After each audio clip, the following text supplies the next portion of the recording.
Welcome to Belgrade Fortress. Belgrade Fortress is placed on the confluence on the river Sava and Danube, in between old city Belgrade and new Belgrade now. The Zindan Gate was made in the 15th century as a part of the fortification defense of the Danube side of the fortress. It is built near the donjon Kula from Despot Stefan from 15th century. The church is made in 15th century and for the prayer of the soldiers, and it is dedicated to St. George, Serbian St. George. Nebojša Tower is only a survived tower from the 15th century, made as a defense on the bank on the river Sava, near to confluence river Sava and the Danube. We can see now the Saha Tower, which is originally made by Ottomans, but finished by Austrians. We can see the Baroque roof and the stone tower. The Victory Monument originally is made for the celebration of the 10 years of the end on the First World War by Croatian sculptor Ivan Meštrović. The first original place for the monument was in Terazije Square in the city center. And ladies didn't want to see a naked guy in the city center. After that, the monument was kept in the atelier. 10 years later, he is placed on the last point of the fortress, so far away of the city center that nobody can see him. Welcome to Viminacium, an old antique town which was built in the 1st century after Christ. This is the royal mausoleum, the place where Emperor Hostilianus, the second emperor born in Serbia, he was cremated inside of the central part. The graves on the side from the mausoleum, they are from the 3rd, from the 5th century, and they are from the different tribes which lived here in Viminacium. This is the place where the reconstruction of the amphitheater was made. It was built on the original base. It was a place where the gladiator and wild animal fights were held, and it had a capacity of 7,000 to 9,000 seats. The mammoth is approximately between 800,000 and 1 million years old. Her dimensions were 4.5 to 5 meters tall, 5.5 to 6 meters long, 10 tons heavy, and she ate something around 150 to 200 kilograms of herbs, plants a day just to survive. This is a Roman villa. It's imagined to look like a home of a Roman officer from the antique age. It has 5 big atriums, which are hotel rooms. Also, together with that, we have our laboratory, we have the library, the restaurant, and a museum. In the museum, we have 3 levels. On the first level, you can see the statue of Constantine the Great. In the second, you can see the model of the city. And in the third, you can see the monogram of Christ and all of the 18 rulers of the Roman Empire, which were born in Serbia.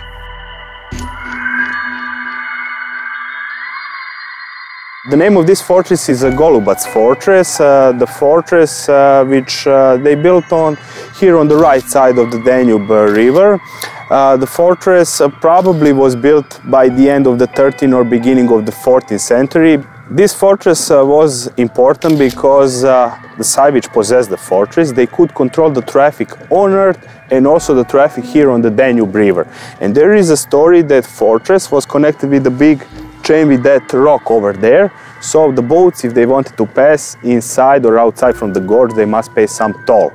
And now, after reconstruction, which happened between 2014 and 2019 year, we have one permanent exhibition in our palace. Name of that exhibition is Divine Inspiration. That is a story about the oldest Serbian manuscript, Miroslav Gospel.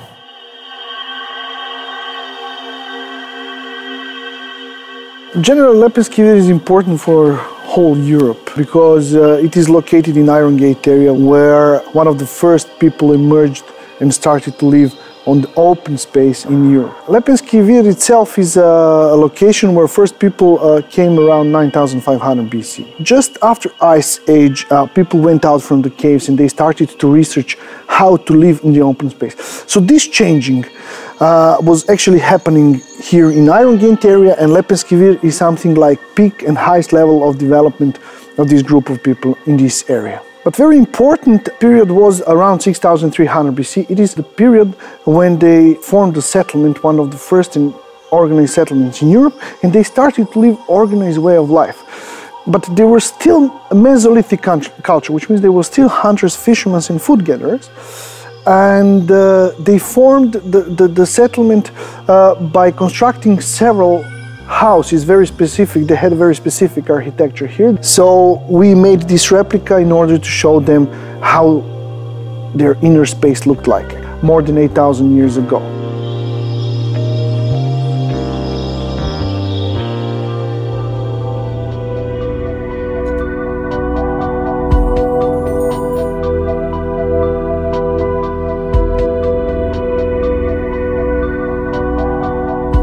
Welcome to Tirana. We are at the George Kastrioti Skenderbeg Square, which was built in 1917. In 1968, it was named after our national hero who fought against the Ottomans in the 15th century. In Albania, we have 4 different religions: Muslims, which are believed to be the majority of the population, Catholics, Orthodox, and Bektashi, a lesser-known, more liberal Muslim sect. The Resurrection Cathedral, built in 2012, is considered to be among the largest Orthodox churches in the Balkans. The bell tower is composed of 4 Paschal candles, which symbolize the 4 evangelists who proclaimed the resurrection. This is the clock tower of Tirana. It was built in 1822 in Islamic style by Etehem Bey Molla, who also built the nearby mosque. This is the St. Paul's Cathedral, which was built in 2001. It is dedicated to St. Paul because it's believed that in year 1 AD he was passing through Albania blessing the local people. It is a modern-looking building and does not resemble a traditional church. Welcome to the Castle of Berat, one of the biggest still inhabited castles, not only in Albania but also in southeastern Europe. The first mention of this castle is from the 6th century BC. What we see today is mainly from the Byzantine times, during the 13th century. Throughout that period, the settlement expanded and defensive walls and additional entrances were built. This castle used to have 24 defensive towers and 4 main entrances, and we are passing through what used to be the biggest and most important one. Mainly inhabited by Orthodox population, it's believed that it encompassed around 30 Orthodox churches. Apollonia is a Greek colony in Illyrian lands.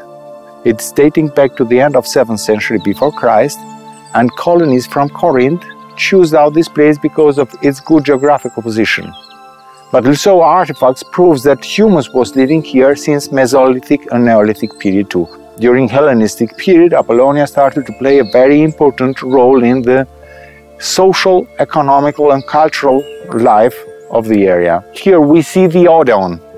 It is a small theater dating back to Roman period, 2nd century AD, and it is used especially for the elite of the city, for musical and leisure parties. It is the most important building of Apollonia, the monument of Agonothets or the Bouleuterion. So let's say the city council building of Apollonia, dating back to 2nd century AD. In the front part we see the use of the Corinthian style at the capitals and the columns, but as well we can recognize at the architravum an inscription in Greek ancient language. The monastery is built 13th century, Byzantine style. It is all built over the ruins of the ancient city. So inside this monastery we will find the church, which is in the center of the courtyards. There is the refectory, representing the dining room, and also the rooms where the monks was living, as well as the storage, which is in the first floor of the monastery. The richest part of the monastery is in the 2nd floor of the monastery, where we'll find thousands of objects since the Bronze and Iron Age, and also related to the foundation and the development of the city since 7th century before Christ until to the end of the life of the city.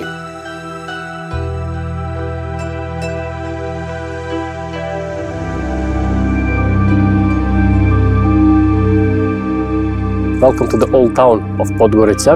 This area was occupied by the Ottomans in the second half of the 15th century, and onward it's starting to get these characteristics of Ottoman architecture. Clock Tower is one of the last remaining monuments from the Ottoman era. It was built in the 17th century, completed in the year 1667. It had also defensive function, which we can tell by the loopholes over there for the guns. House of Čubranović family dates from the 1630, and it is certified the oldest house in old town of Podgorica. As a decorative element, quite often we can see the kibitz fence there. Ottomans would say doksat, which is basically closed terrace.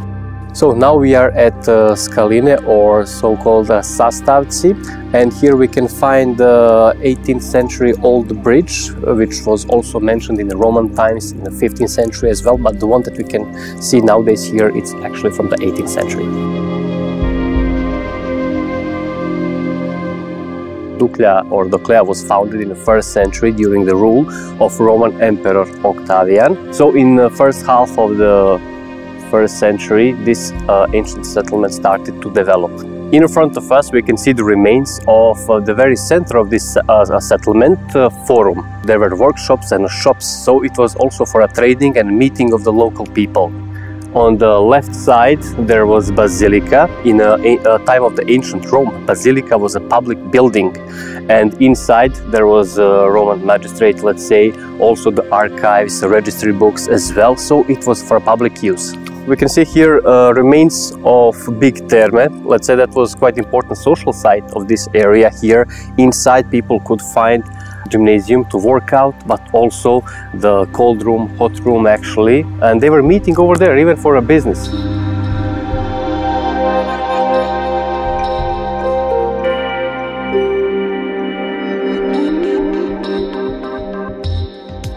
So Budva is the capital of tourism in Montenegro, the most popular, most visited town. In the same time, Budva is a very ancient town. It was founded in 5th century before Christ. About that we have many references, and what is most important, material evidences. On this square we can see a stone which is exactly from Roman period. It was a Roman altar where people would bring some gifts to a gods as a gratitude. For example, wine and olive oil. This is what they would bring on this altar part here. We are now on the Square of Salt. It's known like that, but we like to call it the Square of 6 churches. The oldest one is 5th century, the youngest one is 19th century. Citadel today is a place with amazing view, the highest point of the town and one of the favorite places exactly of the all tourists. But in the past it had defensive function, and all people from town, if someone attacked, would hide inside of Citadel.